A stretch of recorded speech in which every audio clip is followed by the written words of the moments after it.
I'm excited for today. We got another install for us, and then last practice here. Then we'll go head up to Massachusetts, for a practice with the Patriots on Wednesday, game Friday. But I am excited for today. A lot of situations at the end again, some 2 minute at the half, and that's what we've been hitting on and digging in hard. Coming off the Players' Day off, we're still kind of coordinating who will be available for practices Wednesday and then into the game on Friday. So I thought I'll give you that list before we meet at practice up at Foxborough. So let's get through today. Adam and I will kind of organize that tonight, but I'm glad to share that with you on Wednesday morning. So all that said, let's get rocking.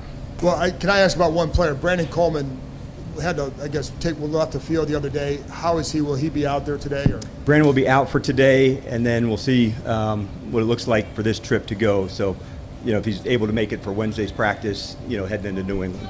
What has jumped out to you about the defense through camp so far?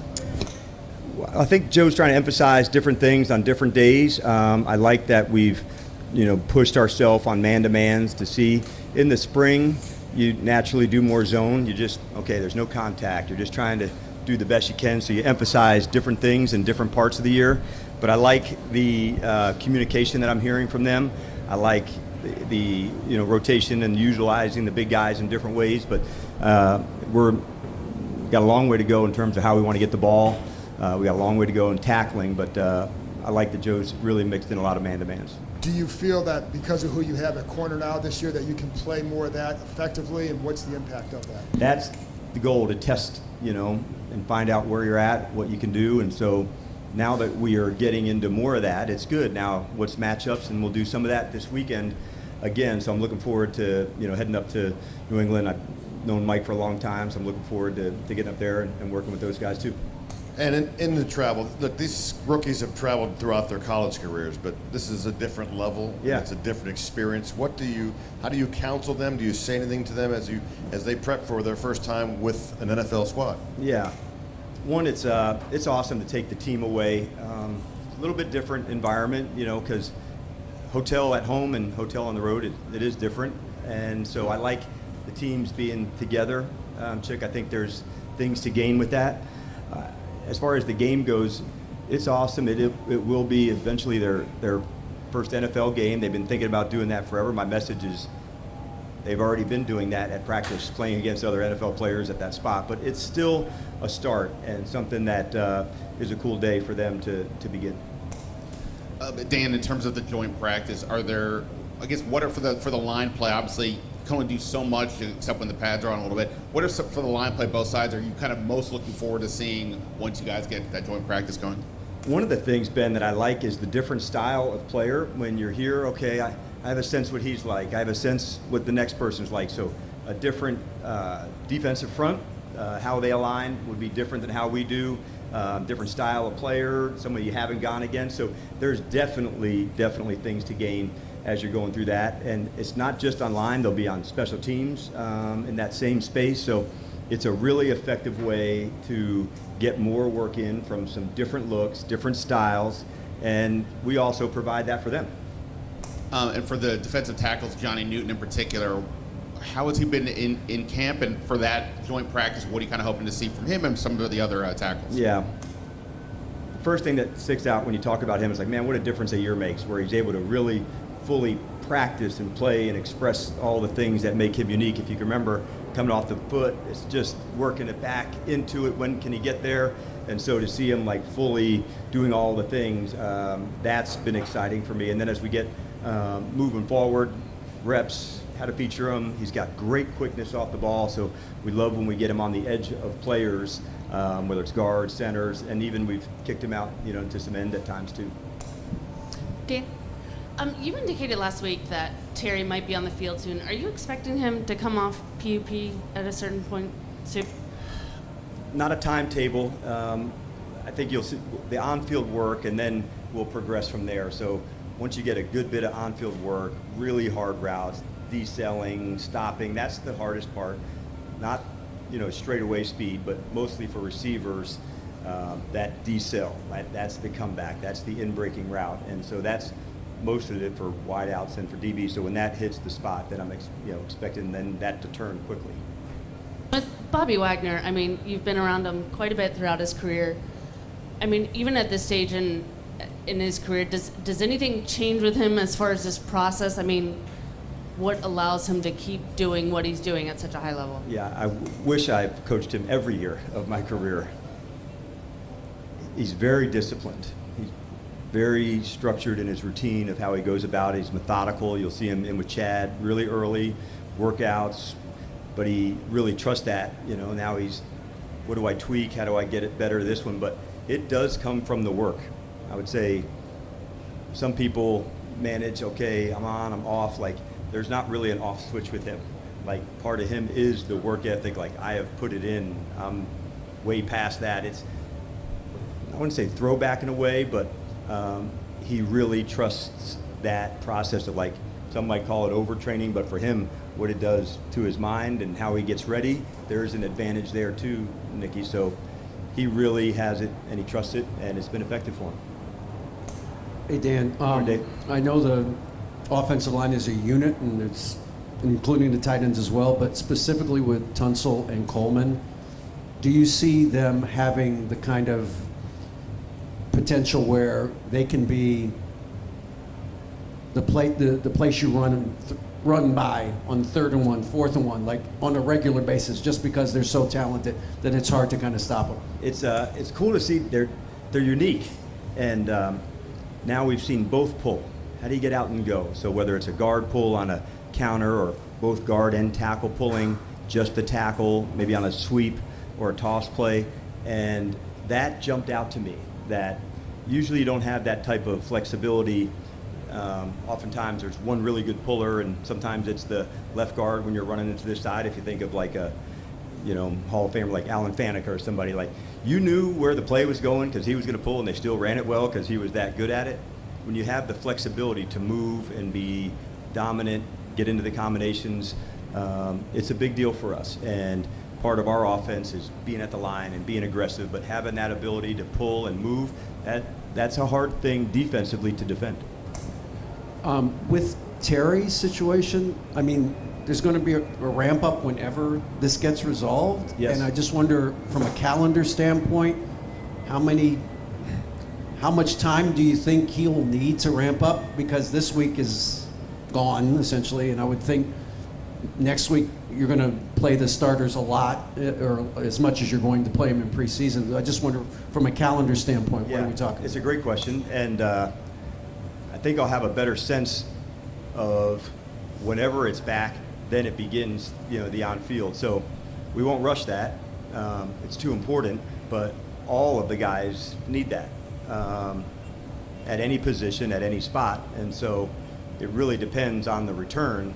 Then you can do the ramp up, but we won't shortchange that in one spot to say, okay, now hustle to go. I think we all have seen that through the years around the league, that somebody hustles back and, man, they got banged up, maybe didn't follow the process, and it's hard as a coach. But just stay disciplined when those moments happen, and all the guys follow the same, hey, let's ramp it back up and not miss one step, and we'll do that too. Hey, Dan, good morning. Good morning. From year 1 to year 2 with a coordinator in a new place, or with a new head coach, you and Cliff's relationship, where's the biggest area of growth that you expect to see? We're fortunate that not just at the coordinator, but at the assistant level, we had just an unusual year where people had a chance to move, and they ended up staying. And so that was a big deal. I think it comes from the staff part first, of collaboration. When you're first putting in a system at the coordinator level, you're the resident expert in that area, and there may be new people that you haven't worked with, and you're feeling that part out. Well, now you've gone through that, ups, downs, highs, lows, and you can really collaborate at a higher level.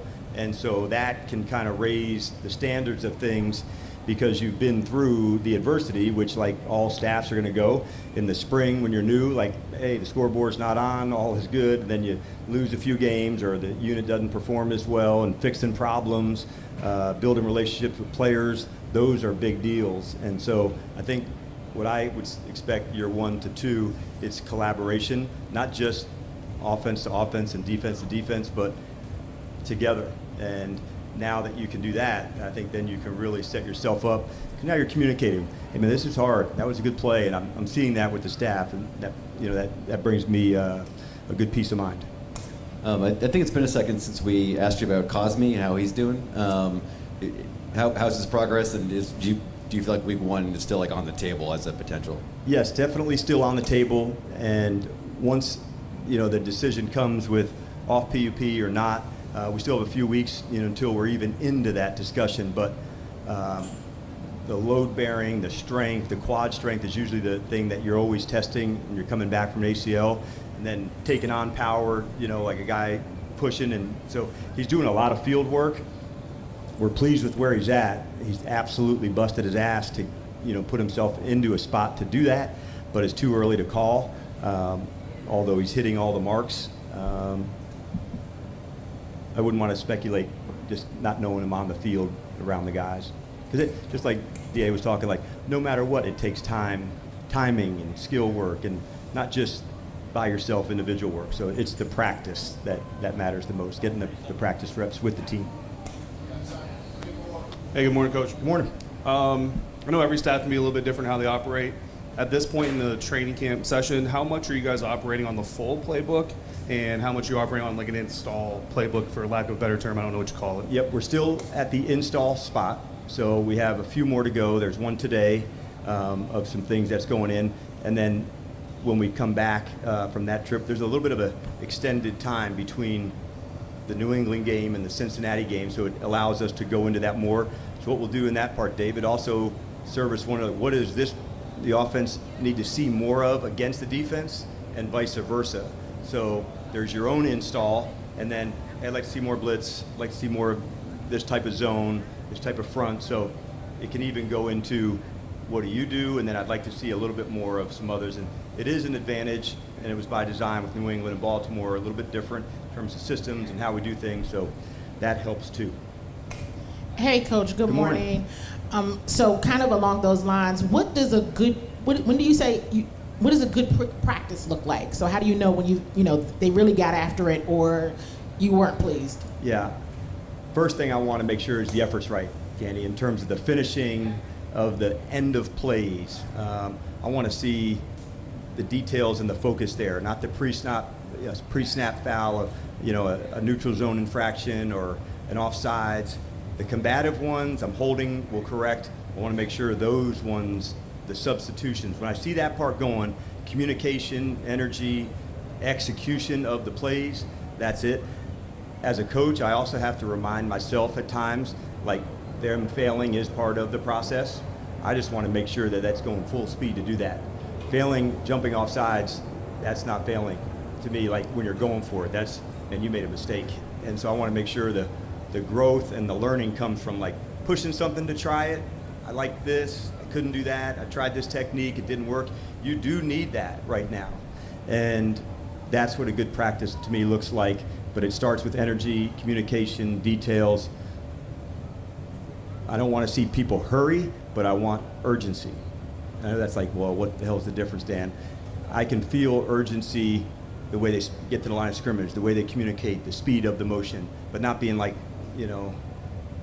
wigged out. Like, hey man, energy, communication, and then I like seeing that over and over again. So it's the challenge of it, but it's at the end the competition still, Kenny. Our best versus their best.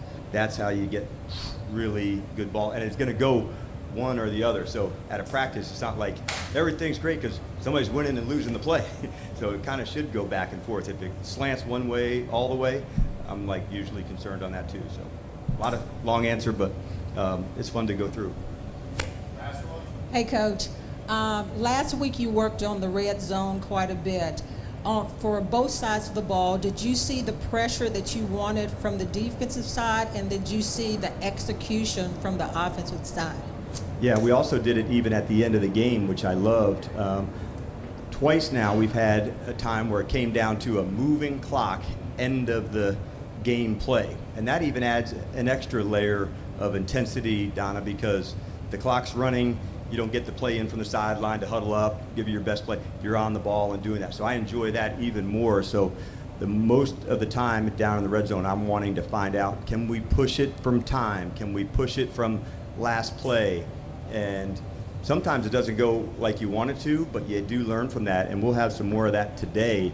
But I think those moments that this is either the last play or the next to last play, it has to be in the end zone. If it's short, you're going to run out of time. It adds a layer of stress because it's you're competing, your techniques, the defensives, and the clock and the time. So like that's why I like some of the red zone and 2 minute, because it combines all three of that into a storm. That's awesome. All right, thanks everybody.